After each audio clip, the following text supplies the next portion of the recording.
আল্লাহর দলের লোক যারা তারা এখন বলেন তো আরামে না বিপদে? ওরে আল্লাহর দলের লোক যারা তারা দেখবেন এখন জেলখানার মধ্যে বন্দী হয়ে আছে। চোর ডাকাত লুচ্চা বদমাইশেরা দেখবেন ওপেনে ঘুরে বেড়ায়, কিন্তু যারা কোরআন ওয়ালা এরা দেখবেন রাতের বেলা বাড়িতে ঘুমাতে পারে না। ওরে বাড়িতে যদি ঘুমায় অনেক দেখবেন আল্লাহর ওলি ফোন করে এসে রাতের বেলা তুলে নিয়ে যায়।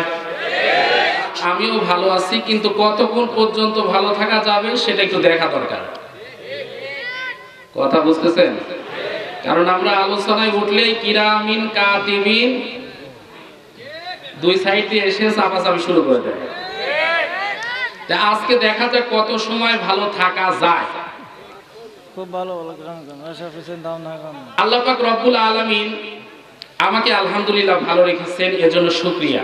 আমি আপনাদের কাছে জানতে চাই, মুসলমানদের আওয়াজ ছোট হওয়া দরকার না বড় হওয়া দরকার? মুসলমান কি ছোট জাত? মুসলমান কি বিড়ালের জাত? মুসলমান কি পাতি শিয়ালের জাত? মুসলমান কি ইন্দুরের জাত?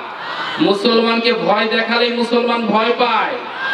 এই মুসলমান তো সেই মুসলমান, একটা জিনিস মনে রাখা দরকার, মুসলমান তারা খালিদ বিন ওয়ালিদের মতো, তারেক বিন জিয়াদের মতো, ওমর বিন খাত্তাবের মতো বদরের প্রান্তরে মুসলমান ৩১৩ জন ঐক্যবদ্ধ হয়ে যেমন করে কাফের বেঈমানদের বিরুদ্ধে ঐক্যবদ্ধ হয়েছিল, আজকেও যদি ৩১৩ জন মুজাহিদ ঐক্য হতে পারে, আল্লাহর কসম করে বলি বাতিল পন্থীরা ময়দানে জুতা পায়ে দেওয়ার সময় পাবে না, পাবে না। সুতরাং যতক্ষণ পর্যন্ত ময়দানে থাকবেন বাঘের বাচ্চার মতো থাকতে হবে, পাতি শিয়ালের মতো থাকলে চলবে না।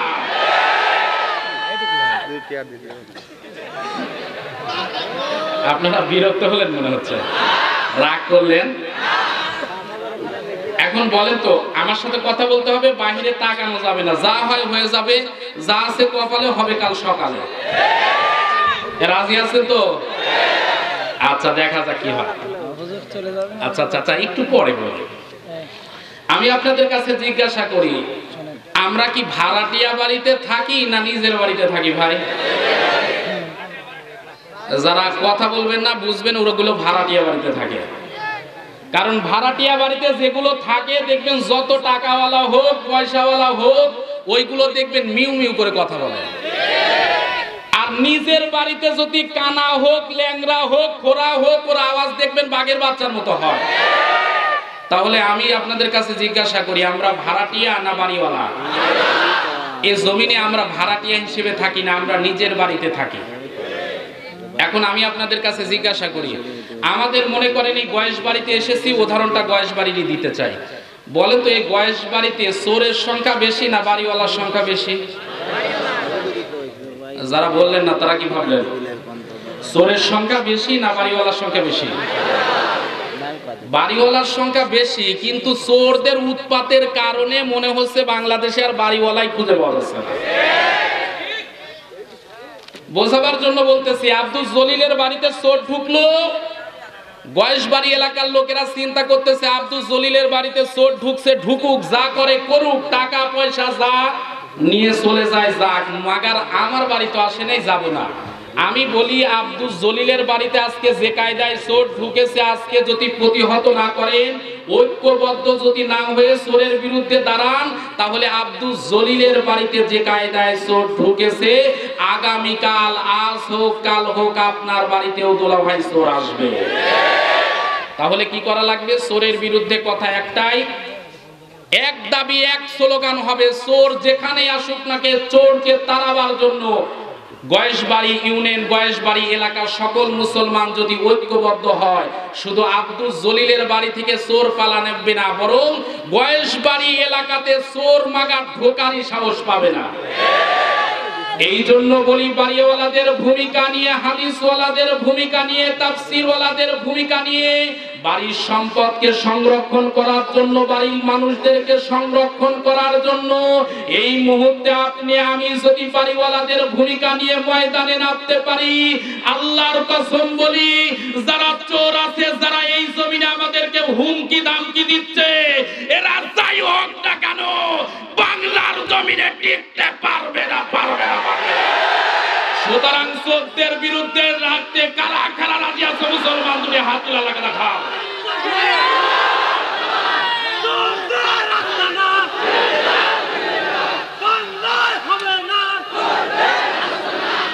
আল্লাহ পাক প্রত্যেককে কবুল করে নিক, জোরে বলুন আমিন। দেশ নাস্তিকদের দেশ, নাস্তিকদের দেশ। এদেশ টুপিওয়ালাদের দেশ না দাড়িওয়ালাদের দেশ? দাড়িওয়ালা টুপিওয়ালা সবার দেশ, কিন্তু এদেশ নাস্তিকদের কাছে আমরা বিক্রি করে দেই না।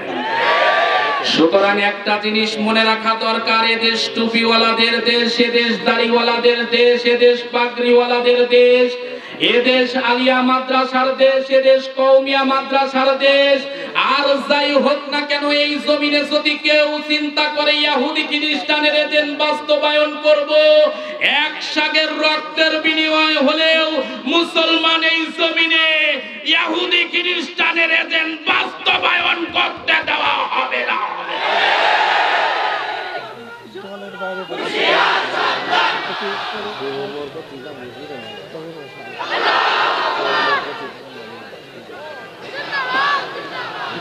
আল্লাহ পাক প্রত্যেককে কবুল করে নিক, জোরে বলুন আমিন। আরো জোরে বলুন আমিন। কোরআনের কাছে আমরা জিজ্ঞাসা করছি, কোরআন তোমার বাড়ি কোথায়? যদি জিজ্ঞাসা করি, কোরআন বলতে পারবে? সবাইকে বলতে হবে, বলতে পারবে? বিশ্বাস আছে? বলতে পারবে? আচ্ছা ঠিক আছে, আপনারা যেহেতু বললেন যে কোরআন বলতে পারে, আমি কোরআনের মাইকের সাউন্ডের সামনে ধরলাম, কোরআন বলতেছে? বলতেছে? এখন অনেকেই বলতে পারেন হুজুর এভাবে হবে না, কোরআন একটু মিলে ধরতে হবে। এবার বলতেছে? বলতেছে? কি বুঝলেন? কাগজের কোরআন বলতে পারে না, জীবন্ত কোরআন বলতে পারে। এজন্যই আমরা দেখি আজকে কাগজের কোরআনকে অনেকেই সুমা দেয়, অনেকেই বুকে লাগায়, অনেকে মাথায় লাগায়, কিন্তু জীবন্ত কোরআনরা যখন কোরআন থেকে হক কথা বলে, ওদেরকেই দেখবেন ধরে ধরে মামু বাড়ি নেওয়া হচ্ছে। এজন্য কথা আমার স্পষ্ট, কথা যতক্ষণ পর্যন্ত হবে কোরআন এবং হাদিস থেকেই হবে ইনশাআল্লাহ। আল্লাহ রাব্বুল আলামিনের কাছে যদি আমরা জিজ্ঞাসা করি, মালিক এই কোরআনের বাড়ি কোথায়, আমরা জানতে চাই, আল্লাহ পাক রব্বুল আলামিন ১৫০০ বছর পূর্বে যেন ওই কথাগুলোই কোরআনে কারিমার ভিতরে বলেন, বাল হুয়া কুরআনুম মাজিদ ফি লাওহিম মাহফুজ। আল্লাহ রাব্বুল আলামিন পবিত্র কোরআনে কারিমা সূরা বুরুজ ৮৫ নাম্বার সূরা ৩০ নাম্বার পারার শেষ নাম্বার আয়াতের দিকে আল্লাহ পাক রব্বুল আলামিন বলেন, এই কোরআনের বাড়ি হচ্ছে লাওহে মাহফুজে, আর সংরক্ষিত ফলকনামা থেকে এসেছে। জোরে বলুন সুবহানাল্লাহ। এ মুসলমানের সন্তানেরা দুঃখ লাগে, কষ্ট লাগে। আজকে এই কোরআন যখন দেখবেন তারাবি নামাজে পড়া হয়, দেখবেন তারাবি নামাজে পড়লে হাফেজ সাহেবদেরকে অনেকে টাকা দেয়, বুকের সাথে জড়িয়ে নেয়। তার মানে কোরআন তেলাওয়াত করলে কেউ বাধা দেয় না, কোরআন তেলাওয়াত করলে কেউ গালি দেয় না। কিন্তু কোরআনের তাফসীরের আয়াত দিয়ে যখন কোরআন থেকে তাফসীর করে শোনানো হয়, তখনই দেখবেন চুলকাচুলকি বন্ধু শুরু হয়। তার মানে কাগজের কোরআনের উপর রাগ হয় না, ওরে জীবন্ত কোরআনের উপর রাগ আছে না নাই? কোরআনকে ডাক দিয়ে বললাম, কোরআন নেই পৃথিবীর জমিনে তো দলবাজির অভাব নাই। তোমার কাছে জানতে চাই, কোরআনে কারিমার ভিতরে কোন দলের কথা আছে নাকি? ১৫০০ বছর পূর্বে আমার আল্লাহ রাব্বুল আলামিন বলেন, আলা হিজবাল্লাহি হুমুল মুফলিহুন। আল্লাহ রাব্বুল আলামিন পবিত্র কোরআনে কারিমা সূরা মুজাদালা ৫৮ নাম্বার সূরা ২৮ নাম্বার পারার ২২ নাম্বার আয়াতে কারিমার ভিতরে আমার আল্লাহ পাক রব্বুল আলামিন বলেন, সাবধান সাবধান, এই পৃথিবীর জমিনে যারা আমার দলের লোক হবে, এরাই হবে সফল কাম। এখন বলেন তো, আল্লাহর দলের লোক হওয়া দরকার আছে না নাই? আল্লাহর দলের লোক যারা তারা এখন বলেন তো আরামে না বিপদে? ওরে আল্লাহর দলের লোক যারা তারা দেখবেন এখন জেলখানার মধ্যে বন্দী হয়ে আছে। চোর ডাকাত লুচ্চা বদমাইশ এরা দেখবেন ওপেনে ঘুরে বেড়ায়। কিন্তু যারা কোরআন ওয়ালা এরা দেখবেন রাতের বেলা বাড়িতে ঘুমাতে পারে না। ওরে বাড়িতে যদি ঘুমায় অনেক দেখবেন আল্লাহর ওলি ফোন করে এসে রাতের বেলা তুলে নিয়ে যায়। শুয়ে আছে ঘরে রাতের বেলা ঘুম থেকে যখন দিনের বেলা ঘুম ভাঙে এখন দেখে ও আল্লাহ এটা তো আমার ঘর না, এটা হলো মামু বাড়ি। কথা বলেন না কেন?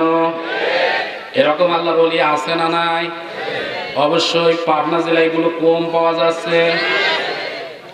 এই মুসলমানের সন্তানেরা দল হলো দুইটা। দল কয়টা? আমি আগেই বলেছি, বলে নিচ্ছি, রাজনৈতিক কোনো কথা হবে না। কোরআনের ভিতরে যে কথাগুলো আছে ওই কথাগুলো যদি আমার বাবার বিরুদ্ধেও যায় তাও আমি বলবো। ওরে এতে যদি আমার দোষ মনে করেন, এতে যদি আমার অপরাধ মনে করেন, আপনি যা মনে করেন করেন। যতক্ষণ কামরুল হাসান জিয়াদি ময়দানে আছে ততক্ষণ পর্যন্ত বলবো তোর বাপ আসলেও থামা যাবে না। এ মুসলমানের সন্তানেরা, এই পৃথিবীর জমিনে দল কয়টা? একটা হলো হিজবুল্লাহ, আর একটা হচ্ছে হিজবুশ শয়তান। শয়তানের দল যারা, এদের এক নাম্বার কর্মসূচি সম্পর্কে আল্লাহ পাক রব্বুল আলামিন বলেন, وقال الذين كفروا لا تسمعوا لهذا القرآن والغوا فيه لعلكم تغلبون। মুহাম্মাদুর রাসূলুল্লাহ সাল্লাল্লাহু আলাইহি ওয়াসাল্লাম যেহেতু এই কোরআন দ্বারা আমাদের বাপ দাদা নীতিমালার বিরুদ্ধে কথা বলে, মুহাম্মাদুর রাসূলুল্লাহ এই কোরআন দ্বারা আমাদের ধর্মীয় অনুভূতিতে আঘাত করেছে। মুহাম্মাদুর রাসূলুল্লাহ এই কোরআন দ্বারা আমাদের বংশীয় আভিজাত্যে চুলকানি লেগেছে। ওরে আজও ওই কথাগুলোই ডিজিটাল কায়দায় বলা হচ্ছে। হুজুররা যেহেতু তাফসীর মাহফিলে বসে হক কথা বলবে, এই জন্যই তাফসীর মাহফিল বন্ধ। ওরে মাহফিল হবেই না। আজকে ইস্যু একটা হয়ে গেছে করোনা। এ কথা বলে না কেন? দুঃখ রাখার জায়গা নাই, করোনা কোথাও নাই। করোনা আছে মসজিদে, করোনা আছে দেখবেন ঈদ মাঠে, করোনা আছে তাফসীর মাহফিলে, আর বর্তমানে পাওয়া যাচ্ছে স্কুল কলেজ ইউনিভার্সিটিতে। ওরে করোনা দেখবেন বাজারে যান করোনা নাই, শপিং মলে যান করোনা নাই, কোথাও করোনা নাই। যত করোনা আসে সব তাফসীর মাহফিলে। একটা ইস্যু করোনা করোনা করোনা। ওরে করোনা দিয়ে আজকে তাফসীর মাহফিল গুলো যারা পণ্ড করার ষড়যন্ত্র করতেছে, সময় আসবে এমন ইঁদুরের গর্ত পাবা না পালাবার জন্য। আজকে তোমরা যা করতেছো করো, একটা জিনিস মনে রাখা দরকার, এ চেয়ারে ফেরাউনও বসেছিল, এ চেয়ারে নমরুদও ছিল, এ চেয়ারে হামানও ছিল, এ চেয়ারে আবু জেহেলও ছিল। কিন্তু আছে আছে আছে আছে চেয়ারে বসলে লাফালাফি করা যাবে না, চেয়ারে বসলে বেশি টানটি বান্টি করা যাবে না, চেয়ারে বসলে বেশি ঝাপাঝাপি করা যাবে না। ওরে ফেরাউন এই চেয়ারে বসে যেমন সম্মান পায়নি, আবু জেহেল যেমন এই চেয়ারে বসে সম্মান পায়নি, আবু লাহাব যেমন এই চেয়ারে বসে সম্মান পায়নি, আজকেও যারা ফেরাউনের মতো আবু জেহেলের ভূমিকা নিয়ে চেয়ারকে স্থায়ী করার স্বপ্ন দেখতেছো, আল্লাহর কসম করে বলি, আল্লাহ যেদিন তোদের ধরবে নাম নিশানা পর্যন্ত থাকবে না, থাকবে না। সুতরাং মুসলমানদেরকে বলি, যতক্ষণ পর্যন্ত বাঁচবেন পাতি শিয়ালের মতো নয়, সিংহের মতো 1 ঘন্টা বাঁচতে হবে। আপনারা বিরক্ত হচ্ছেন ভাই? রাগ করতেছেন মনে হয়, চিন্তা করতেছেন ছোট মানুষ, কিন্তু ঝাল তো বেশি মনে হয়।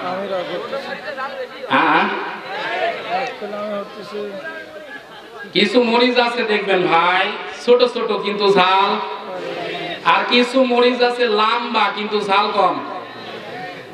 আমি একটু ছোট মানুষ, কিন্তু কথা একটু এভাবেই বলি, আপনারা বিরক্ত হচ্ছেন?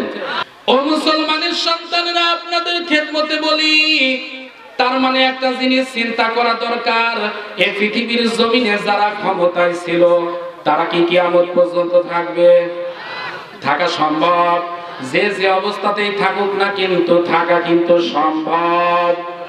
এই মুসলমানের সন্তানেরা এখন চিন্তা করা দরকার, এই পৃথিবীর জমিনে এমন কিছু আল্লাহর বান্দা আছে যাদের টার্গেট হলো এমন, ওরে আল্লাহর নূরকে তারা নিভিয়ে দিতে চায়, কিন্তু বলেন তো আল্লাহর নূরকে কি নিভিয়ে দেওয়া সম্ভব? এই যে এতগুলো লাইট দেখতেছেন, এখন কোন আল্লাহর বান্দা যদি চিন্তা করে আমার এই লাইট সহ্য হয় না, পছন্দ হয় না, বলেন তো যদি কোন আল্লাহর বান্দা এই লাইটগুলোর বিরোধিতা করে ওরে ফু দেওয়া শুরু করে, 1 বছর 2 বছর 3 বছর ফু দিয়ে এই ইলেকট্রিসিটি বাল্ব বন্ধ করা সম্ভব? জোরে বলুন সম্ভব? আমি বলি এই বাল্বগুলো যদি বন্ধ করা লাগে, চিল্লা চিল্লি করে লাভ নাই রে মামু, ওরে এই সুইচের যেখানে সুইচ আছে ওখানে হাত দে, সুইচে টিপ দে, দেখবেন এমনি লাইট গুলো বন্ধ হয়ে যাবে। কোরআনের সুইচ আছে কোথায় বলেন তো? কার হাতে? এ জোরে বলুন কার হাতে? তাহলে আমাদেরকে যতই উল্টা পাল্টা করেন, আমাদেরকে যতই বলেন, ওরে একজন রে বলবেন দেখবেন 10 জন তৈরি হবে। ওয়ালাউ কারিহাল কাফিরুন। আল্লাহ রাব্বুল আলামিন বলেন সূরা সাফ 61 নম্বর সূরা 28 নম্বর পারার ভিতরে আমার আল্লাহ রাব্বুল আলামিন বলেন, ওরা চায় আমার নূরকে, আমার দ্বীনের আলোকে নিভিয়ে দিতে, কিন্তু আমি আল্লাহ রাব্বুল আলামিন চাই আমার নূরের জ্যোতিকে আরো জ্বালিয়ে দিতে। এতে কাফের বেঈমানদের কলিজার ভিতরে যত আগুন জ্বলুক, যত বিরুদ্ধাচরণ করুক, যত কষ্ট পাক, ওরা আমার দ্বীনের নূর নিভাতে পারবে না, বরং আমি আল্লাহ রাব্বুল আলামিন আমার দ্বীনের নূরকে আরো জ্বালায়া দিব। এখন বলেন তো আল্লাহর দ্বীন যতই বিরোধিতা করেছে, থেমে আছে না চলতেছে? নমরুদ থামাতে চেয়েছিল, পেরেছে? আবু জেহেল চেয়েছিল, পেরেছে? ওরে যত বাধা দিবারে মুসলমানের সন্তান, একটা জিনিস মনে রাখা দরকার, ওরে পানির স্রোতকে যেমন বাধা দিলে পানির স্রোত থামানো যায় না, সাময়িক সময়ের জন্য পানির স্রোত থামানো সম্ভব হতে পারে, পানির তীব্রতা যখন বাড়বে তখন দেখবে সামনে কচুরিপানা, খড়কুটা, আবর্জনা যা থাক না কেন সব কিন্তু ভাসিয়ে নিয়ে চলে যাবে।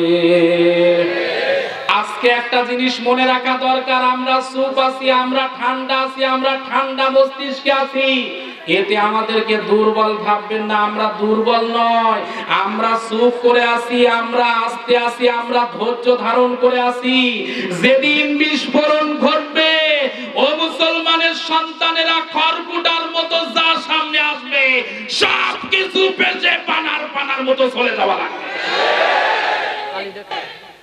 আজকে আপনি যতটুকু উল্টাপাল্টা করতেছেন, আজকে আলেমদেরকে গালি দেওয়া হচ্ছে, আজকে আলেমদেরকে অশ্লীল ভাষায় কটাক্ষ করা হচ্ছে। আমি বলি আলেমদেরকে গালি দেওয়া মানে শুধু আমাকে গালি দেওয়া নয়, আমাকে গালি দেওয়া মানে শুধু এখানেই শেষ নয়, এই গালি সাহাবীদের দিকে, তাবেঈনদের দিকে, এমনকি বিশ্ব নবী পর্যন্ত পৌঁছে যায়। কারণ আমরা হয়তো বা ছোট্ট মানুষ, কোরআনের কথা ঠিক বলতে পারতেছি না, জানি না, বুঝি না, পারি না, কিন্তু নবী নাই, সাহাবী নাই, তাবেঈন নাই, কিন্তু নবীর উত্তরসূরি হিসেবে কিন্তু আমরা ময়দানে আছি। তার মানে আপনি যদি আমাদেরকে কটাক্ষ করেন, আমাদের হাত ভেঙে দিতে চান, আমাদেরকে গালি দিতে চান পাওয়ারের কারণে, একটা জিনিস মনে রাখবেন, এই গালি শুধু আমাকে দেওয়া হয়নি, আলেমদেরকে দেওয়া হয়নি, এটা বিশ্ব নবীর কুদরতে হাত ভেঙে দিতে আপনি চেয়েছেন। আর যে বিশ্ব নবীর হাত ভেঙে দিতে চায়, বিশ্ব নবীর চরিত্রের উপরে, বিশ্ব নবীর তহমতের উপরে যারা কলঙ্ক লাগাতে চায়, মুসলমান যদি এক হয়, আল্লাহর কসম করে বলি তোমাদের চামড়া তুলে টুকটুকি বানাবো। আল্লাহ রাব্বুল আলামিন বলেন, ইয়া আইয়ুহার রাসূলু বাল্লিগ মা উনসিলা ইলাইকা মির রাব্বিক ওয়া ইল্লাম তাফআল ফামা বাল্লাগতা রিসালাতাহু ওয়াল্লাহু ইয়াসিমুকা মিনান নাস। আল্লাহ রাব্বুল আলামিন বলেন, হে রাসূল, ইয়া আইয়ুহার রাসূল, হে রাসূল, বাল্লিগ, আপনি তাবলীগ করুন, মা উনসিলা ইলাইকা, আমি আপনার প্রতি যে কিতাব নাজিল করেছি সেই কিতাবের তাবলীগ করুন। এখন বলেন তো, বিশ্ব নবীর উপর যে কিতাব নাজিল হয়েছে ওই কিতাবের নাম কি? সবাই বলতে হবে, সবাই বলতে হবে। বিশ্ব নবীর প্রতি যে কিতাব নাজিল হয়েছে সেই কিতাবের নাম কি? এখন বলেন তো, তাবলীগ যদি হয় কোন কিতাবের তাবলীগ হবে? দুঃখ বিষয় হলেও সত্য, আমাদের দেশে দেখবেন কেউ বাবার তাবলীগ করতেছে। কথা বলে না কেন? আমি আগেই বলতেছি, কিছু কথা হবে অ্যাঙ্গেলে আর কিছু হবে প্যান্ডেলে। সবকিছু ভেঙে বলা যাবে না, যেহেতু বড় ভাই পরে আছে। কথা বুঝতেছেন? আমি যদি বেশি বলে যাই তাহলে বড় ভাইয়ের আর স্টেজে ওঠা হবে না। এজন্য সব বলবো না, কিছু কিছু বলবো, বুঝে নিতে হবে। এ মুসলমানের সন্তানেরা আজকে কেউ দেখবেন স্বামীর তাবলীগ করতেছে, কেউ দেখবেন মুরব্বির তাবলীগ করতেছে, কোনো অসুবিধা নাই, কোনো সমস্যা নাই। কিন্তু কোরআনের তাবলীগ যখন আমাদের দেশে যুবক ভাইরাও করে, বলেন তো বিপদ আছে না নাই? এ মুসলমানের সন্তানেরা দুঃখের বিষয় হলেও সত্য, একটুখানি চিন্তা করবেন, হৃদয়ের কান দিয়ে শুনবেন রে মুসলমান। বলেন তো, আল্লাহর নবী চাইতে ভালো মানুষ পৃথিবীতে ওই সময় ছিল?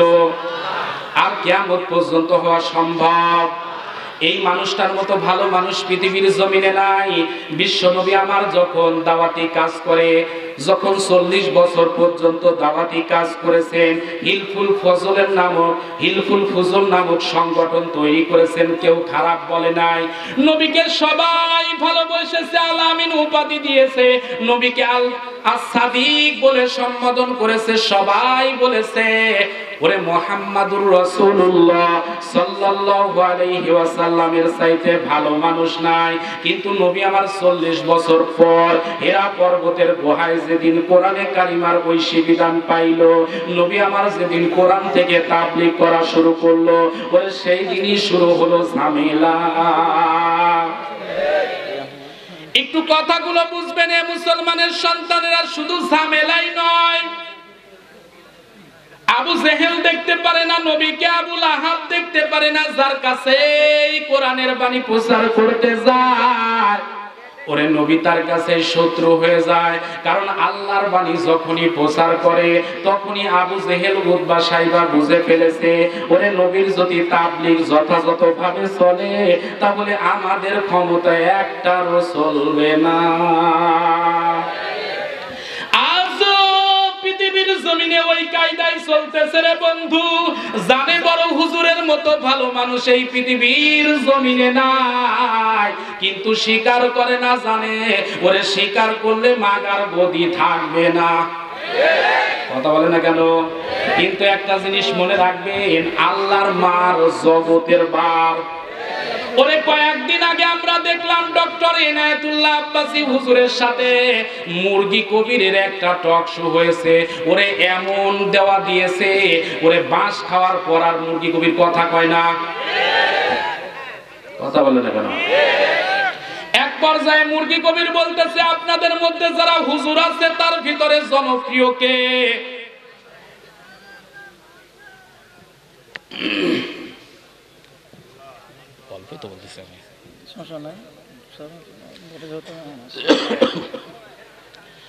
ও মুসলমানের সন্তানেরা, এক পর্যায়ে নাস্তিক ডাক দিয়ে বলতেছে, আমি তো জানি আপনাদের ভিতরে সব চাইতে বড় হচ্ছে উনি, ওনার চাইতে বড় বিখ্যাত মানুষ, বিখ্যাত আলেম আর নাই।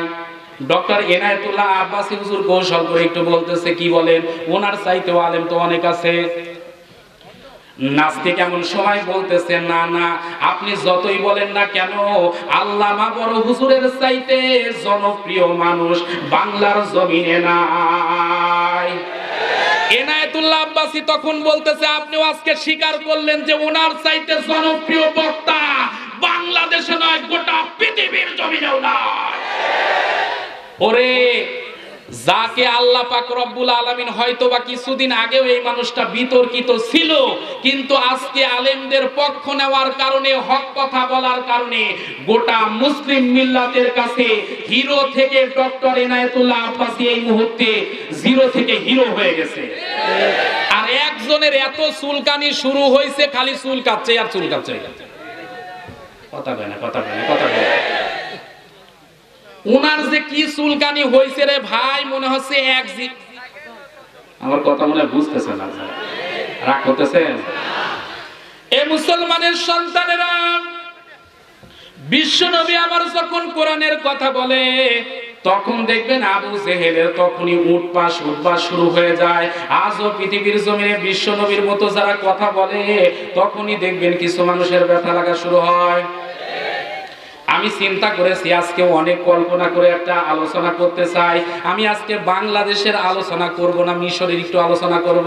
আপনারা কি রাগ করবেন ভাই? যেহেতু বাংলাদেশের আলোচনা করলে কিছু মানুষের খুব কষ্ট হয়, এজন্য বাংলাদেশ বাদ মিশরে যাব। ঠিক আছে। না না না, এ ভাই শুরু হলে দেখবেন আবার কি হয়।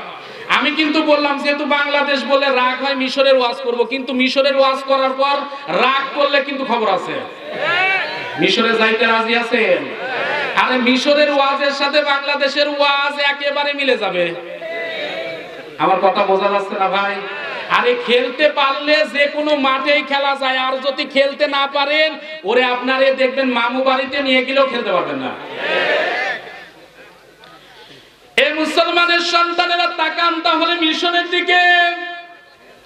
আল্লাহ পাকের এমন একজন গোলাম ছিল, নাম হচ্ছে সাইয়েদ কুতুব। বলেন তো লোকটা ভালো মানুষ না খারাপ মানুষ? এই মানুষটা অন্যায় করে না, নিজে নামাজ পড়ে, অন্যকে নামাজের দাওয়াত দেয়, নিজে কোরআন পড়ে, অন্যকে কোরআনের দাওয়াত দেয়, যুবকদের ভালো ভালো কাজের দিকে উৎসাহিত করে, যুবকদেরকে ইসলাম প্রিয় বানায়, মা বোনদেরকে পর্দার কথা বলে।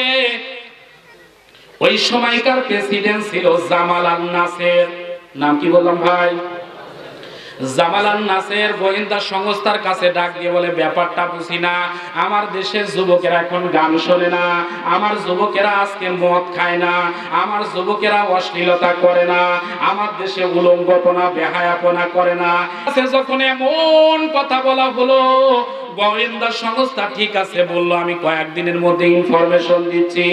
এক পর্যায়ে ইনফরমেশন দিয়ে দিল, বাদশাহ আপনার কাছে একটা লেটেস্ট খবর দিচ্ছি, এই দেশের ভিতরে একটা হুজুর আছে, যে হুজুর তাফসীর লিখেছে, এই তাফসীর পড়ার কারণে আজকে যুবকেরা গান শোনে না, যুবকেরা অশ্লীলতা করে না, বেহায়াপনা করে না, ওরে নারীদের কাছে যায় না।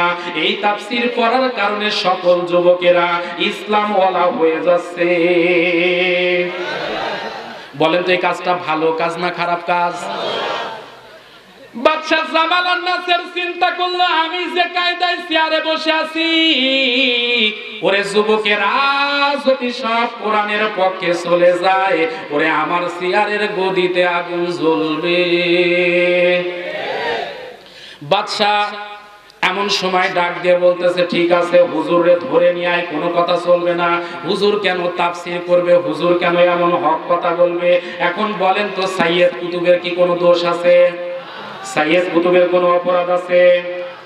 সাইয়েদ কুতুবের কিন্তু কোনো অপরাধ নাই। সাইয়েদ কুতুব কেবলমাত্র শুধুমাত্র ওরে একমাত্র আল্লাহর সন্তুষ্টির জন্য তাফসিরে ফি জিলালিল কোরআন লিখেছেন, কিন্তু তাফসিরে ফি জিলালুল কোরআন পড়ার সঙ্গে সঙ্গে ওরে বদমেজাজি মানুষ, ওরে শয়তান মানুষ, ওরে চোর ডাকাত লুচ্চা বদমাইশ পর্যন্ত এরাও তখন আল্লাহর বান্দাতে পরিণত হচ্ছে। পৃথিবীর জমিনে আমরা এই দৃশ্যটাই দেখেছি। আল্লাহ ওয়ালা কোরআনের পাখির আশ্রয়ে যারা এসেছে, ওরে হাজার চোর, হাজার ডারা হাকাত, হাজার লুচ্চা, হাজার বদমাইশ আল্লাহর ওলির কোরআনের কথা শোনার কারণে ওরে সব কিছু ফেলে দিয়ে ওই বান্দাগুলো কোরআনওয়ালা হয়ে গেছে। ওরে আপনারা না চিনতে পারেন, আমরা না চিনতে পারি, কিন্তু বাতিলেরা আল্লাহর ওলিকে চিনতে বড় ভুল করে নাই। কারণ সোনা যখন ঘরে থাকে সোনার দাম অনেকেই দিতে চায় না, কিন্তু সোনা হারিয়ে গেলে সেদিন বোঝা যায় সোনার কত দাম। গোটা পৃথিবীর জমিনে আপনি হয়তোবা বুঝতেছেন না বাংলাদেশ কি হারাতে যাচ্ছে, কিন্তু পৃথিবীর জমিনে আজকে তিনি শুধু আমাদের মডেল নয়, এই পৃথিবীতে 170 কোটি হৃদয়, 170 কোটি মুসলমানদের হৃদয়ের স্পন্দনে আল্লামা বড় হুজুর স্থান করে নিয়েছে। ওরে যত থামাতে যাবা, যত বাধা দিবা, তত বিস্ফোরণ হবে, কেউ ঠেকাতে পারবে না। সুতরাং মুসলমানদেরকে বলি, যতক্ষণ পর্যন্ত বাঁচবেন হিংসা নয়, বিদ্বেষ নয়, কাঁধে কাঁধ মিলিয়ে যদি ঐক্যবদ্ধ হতে পারেন, টেকনাফ থেকে তেতুলিয়া, রূপসা থেকে পাতুরিয়া, সুন্দরবন থেকে বান্দরবন পর্যন্ত এক কথায় গোটা বিশ্বের মুসলিম মিল্লাত এক হলে ইহুদি খ্রিস্টানের দালালেরা পালাবার জায়গা পাবে না, পাবে না। সুতরাং কারা কারা রাজি আছে মুসলমান দুটি হাত তোলা লাগে দেখা।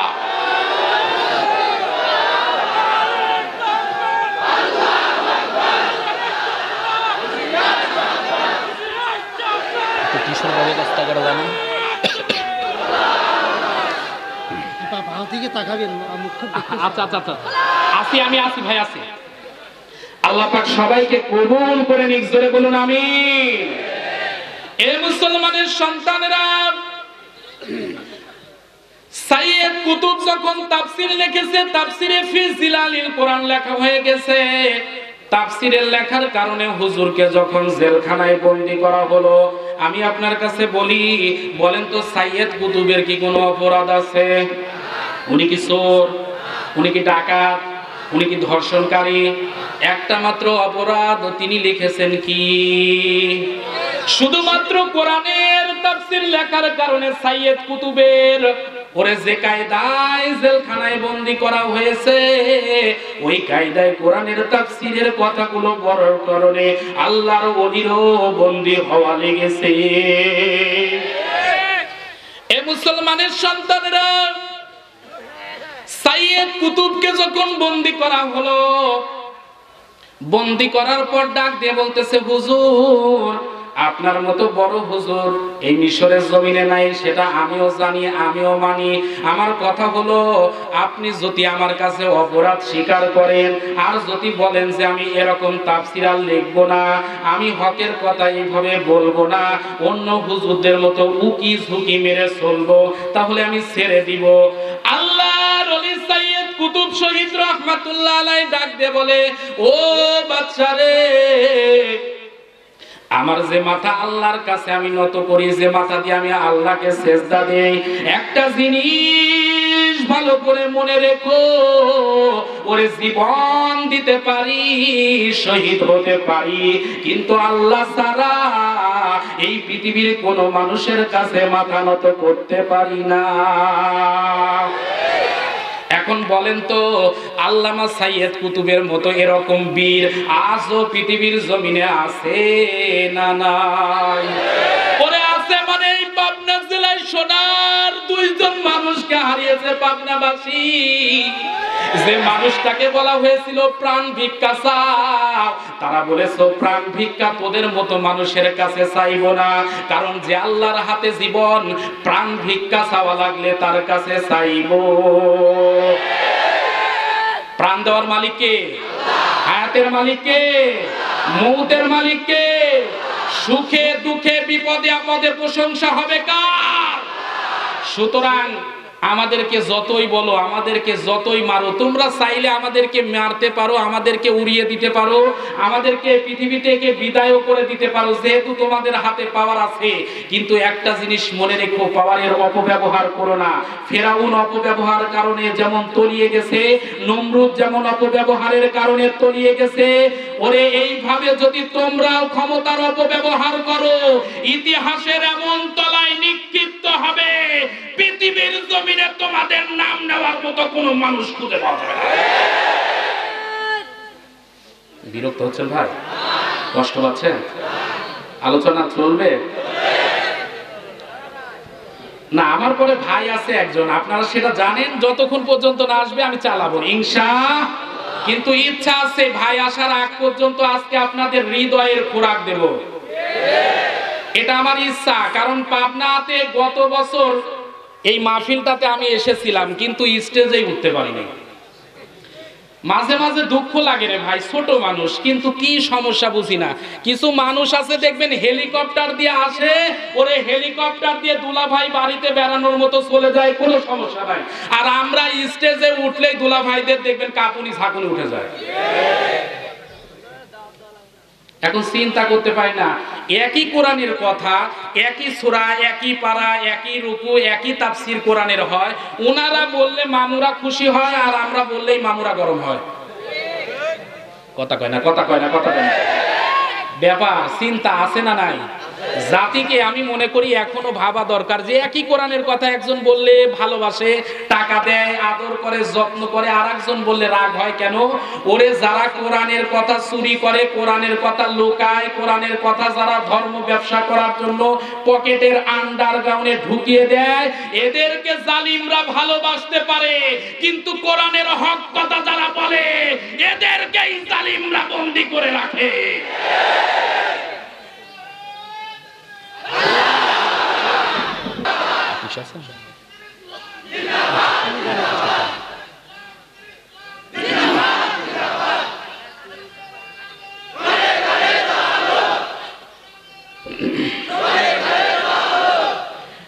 মুসলমানের সন্তানেরা, সাইয়েদ কুতুবকে জেলখানায় বন্দী করা হলো। সাইয়েদ কুতুবকে আল্লাহ ছাড়া বাদশার কাছে মাথা নত করেছে। বলেন তো মুসলমান কারো আল্লাহ ছাড়া কারো কাছে মাথা নত করতে পারে? আল্লাহ রাব্বুল আলামিন ওই কথাটাই বলেন, আসলামতু লিরাব্বিল আলামিন। আল্লাহ রাব্বুল আলামিন বলেন সূরা বাকারা 2 নাম্বার সূরা 1 নাম্বার পারার 131 নাম্বার আয়াতে কারিমা থেকে বলতেছি, আল্লাহ রাব্বুল আলামিন বলেন মাথা যদি নত করা লাগে, ওরে কেবল মাত্র শুধুমাত্র একমাত্র নত হবে কার কাছে? আল্লাহ ছাড়া কারো কাছে মাথা নত করা জায়েজ আছে? আল্লাহর ওলিকে যখন জেলখানার সেলের ভিতরে ভরে দিল, এ মুসলমানের সন্তানেরা বাতিলের কাছে আপোষ না করার কারণে সাইয়েদ কুতুবের উপর অমানবিক নির্যাতন নেমে আসলো। সাইয়েদ কুতুবের উপর অত্যাচার, সাইয়েদ কুতুবের উপর জুলুম। সাইয়েদ কুতুব সেই সময় ছিল অসুস্থ। সাইয়েদ কুতুব কয়েকবার অসুস্থতার কারণে সেন্সলেস হয়ে গেছে, তারপর জালিমকে ছেড়ে দিয়েছে। এ মুসলমানের সন্তানেরা একটু কথাগুলো ভাববেন, হৃদয়ের কান দিয়ে একটুখানি শুনুন। আল্লাহ পাক চাইলে আজকের মাহফিলে আমাদের হেদায়েত দিতে পারে কি পারে না? সাইয়েদ কুতুব যখন এই অবস্থায়, সাইয়েদ কুতুবকে বলতেছে ডাক দিয়ে, সাইয়েদ কুতুব রে, যদি আমার সাথে একমত না হও, যদি আমার হুকুমটা পাগলা কুকুর ঢোকায়া দিল, যে কুকুরটা মানুষের গোশত খায়, কি খায়? মানুষের গোশত খায়, যে কুকুরটা মানুষকে পাইলে ছিন্ন ভিন্ন করে ফেলে, মানুষের রক্ত খাইতে পছন্দ করে, আল্লাহর ওলিকে জেলখানার সেলের ভিতরে ঢুকিয়ে দিয়ে ওই সেলের ভিতরে নিষ্ঠুর প্রকৃতির কুকুররে ঢুকায়া দিল। একটা মাত্র টার্গেট, হুজুররে যেন ছিঁড়ে ছিঁড়ে খায়। বলেন তো সবকিছু করার মালিক কে? সবকিছু করার মালিক কে? আন্নাল কুওয়াতা লিল্লাহি জামিআন ওয়া আন্নাল্লাহা শাদীদুল আযাব। আল্লাহ রাব্বুল আলামিন বলেন সকল ক্ষমতার মালিক আমি আল্লাহ। জেলখানার ভিতরে যখন কুকুরে ঢুকিয়ে দিয়েছেন, এখন আমি আপনাদের কাছে জিজ্ঞাসা করি, আপনার মালিককে? আমার মালিককে? এই পৃথিবীতে পশু পাখি যত মাখলুক আছে এদের মালিককে? আল্লাহর নবী বলেছেন মান লাহুল মাওলা ফালাহুল কুল। এই পৃথিবীর জমিনে বান্দা তুমি যদি আমার গোলাম হও, আমি আল্লাহ রাব্বুল আলামিন ঘোষণা দিয়ে দিলাম আমার যত সৃষ্টি মাখলুকাত আছে সমস্ত সৃষ্টি মাখলুকাত গুলো তোমার গোলাম হয়ে যাবে। সাইয়্যিদ কুতুব যখন আল্লাহর গোলাম হয়ে গেছে, আমার আল্লাহ রাব্বুল আলামিন কুদরতি ভাবে যেন কুকুররে ডাক দিয়ে বলে, কুকুররে আজকে তেরা বেকা করলে চলবে না, উল্টা পাল্টা করলে চলবে না। আমি আল্লাহ তোরে যেহেতু বানিয়েছি কুকুর হিসেবে, সাইয়্যিদ কুতুব আমার গোলাম, তুইও আমার সৃষ্টি। যে সৃষ্টি মাখলুক শুধুমাত্র আমার কোরআনের তাফসীর লেখার কারণে আজকে এত বড় জুলুমের শিকার, ওই মানুষটাকে আমি আল্লাহ এত ভালোবাসি রে কুকুর, আজকে যেন তোর আচরণটা এমন না হয়। সুবহানাল্লাহ বলবেন না? আল্লাহর ওলি সাইয়্যিদ কুতুবকে জেলখানার সেলের ভিতরে রেখে কুকুরটাকে ভিতরে ঢুকিয়ে দিয়ে বাদশার লোকেরা যখন বাহিরে চলে গেছে, একটা মাত্র চিন্তা, ওরে কিছুক্ষণ পরেই ক্ষুধার্ত কুকুরটা, হিংস্র কুকুরটা সাইয়্যিদ কুতুবের উপর ঝাঁপিয়ে পড়বে, রক্ত শরীর মাংসগুলো আলাদা আলাদা হয়ে যাবে। এই দৃশ্য দেখে তারা মজা পাবে, এই দৃশ্য দেখে তারা আনন্দ নিবে, এজন্য কুকুরকে ঢুকিয়েছে। বলেন তো সকল কৌশল দুনিয়ার মানুষ যতই করুক না কেন, আল্লাহর কৌশলের সাথে মানুষের কৌশল কি পারে?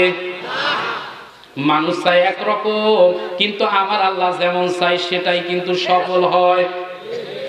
আল্লাহ রাব্বুল আলামিন বলেন ওয়া মাকারু ওয়া মাকারাল্লাহ ওয়াল্লাহু খায়রুল মাকিরিন। আল্লাহ রাব্বুল আলামিন বলেন সাইয়্যিদ কুতুবের উপর যখন কুকুরকে ঢুকিয়ে দেওয়া হলো, এই পৃথিবীর জমিনে যত মানুষ আছে তারা যতই কৌশল করুক না কেন, আমি যদি কারো পক্ষ নেই, আমি যদি কারো ভালোবাসি, বলেন তো তাকে কি বিপদে ফেলানো সম্ভব? জোরে বলুন সম্ভব? এই পৃথিবীর জমিনে আমরা দেখেছি অনেক মানুষ হুজুরে বিপদে ফেলানোর চেষ্টা করে। এরকম লোক আছে না নাই? ওরে আমরা যদি জোরে যাই বলে হুজুর দাওয়াত পেয়েছে, কথা কয় না, কথা কয় না। আর আমরা যদি একটু আস্তে যাই তাহলে বলে কি খাওয়া খেয়েছে। ওরে জোরে গেলেও বিপদ, আস্তে গেলেও বিপদ, তাহলে যাবো কোন কায়দায়? হ্যাঁ এইটাই ঠিক। মনে হচ্ছে বর্তমানে হুজুর হওয়াই দোষ। কথা বলে না কেন? অনেকেই তো আমাদেরকে বলতেছে হাত পা ভেঙে আমাদের নাকি পাঠিয়ে দেওয়া হবে। কথা বলে না কেন? কিন্তু একটা জিনিস চিন্তা করা দরকার, আপনি হাত পা ভেঙে দিবেন আপনার পাওয়ারের কারণে, আপনার পাওয়ার এই দুনিয়াতেই শেষ, মৃত্যুর পরে পাওয়ার আপনার শুরু না আল্লাহ শুরু? দুনিয়াতে তো আল্লাহর পাওয়ার নাই। তাহলে এখানে আপনি পাওয়ার দেখাচ্ছেন, আপনি যতক্ষণ হাতে পাওয়ার আছে, ওই আল্লাহ যদি আপনার হাতের উপর যদি গজব ফেলে, ওরে যারে হাত ভাঙতে চেয়েছেন তার হাত ভাঙবে না, বরং আপনারে মামু বাড়ি যেয়ে শুয়ে থাকা লাগবে। আজকে আপনি যতটুকু উল্টাপাল্টা করতেছেন, আজকে আলেমদেরকে গালি দেওয়া হচ্ছে, আজকে আলেমদেরকে অশ্লীল ভাষায় কটাক্ষ করা হচ্ছে। আমি বলি আলেমদেরকে গালি দেওয়া মানে শুধু আমাকে গালি দেওয়া নয়, আমাকে গালি দেওয়া মানে শুধু এখানেই শেষ নয়, এই গালি সাহাবীদের দিকে, তাবেঈনদের দিকে, এমনকি বিশ্ব নবী পর্যন্ত পৌঁছিয়ে যায়। কারণ আমরা হয়তো বা ছোট্ট মানুষ, কোরআনের কথা ঠিক বলতে পারতেছি না, জানি না, বুঝি না, পারি না, কিন্তু নবী নাই, সাহাবী নাই, তাবেঈন নাই, কিন্তু নবীর উত্তরসূরি হিসেবে কিন্তু আমরা ময়দানে আছি। তার মানে আপনি যদি আমাদেরকে কটাক্ষ করেন, আমাদের হাত ভেঙে দিতে চান, আমাদেরকে গালি দিতে চান পাওয়ারের কারণে, একটা জিনিস মনে রাখবেন, এই গালি শুধু আমাকে দেওয়া হয়নি, আলেমদেরকে দেওয়া হয়নি, এটা বিশ্ব নবীর কুদরতে হাত ভেঙে দিতে আপনি চেয়েছেন। আর আজকে বিশ্ব নবীর হাত ভেঙে দিতে চাই, বিশ্ব নবীর চরিত্রের উপরে, বিশ্ব নবীর তহমতের উপরে যারা কলঙ্ক লাগাতে চায়। মুসলমান যদি এক হয়, আল্লাহর কসম করে বলি তোমাদের চামড়া তুলে টুকটুকি বাবা।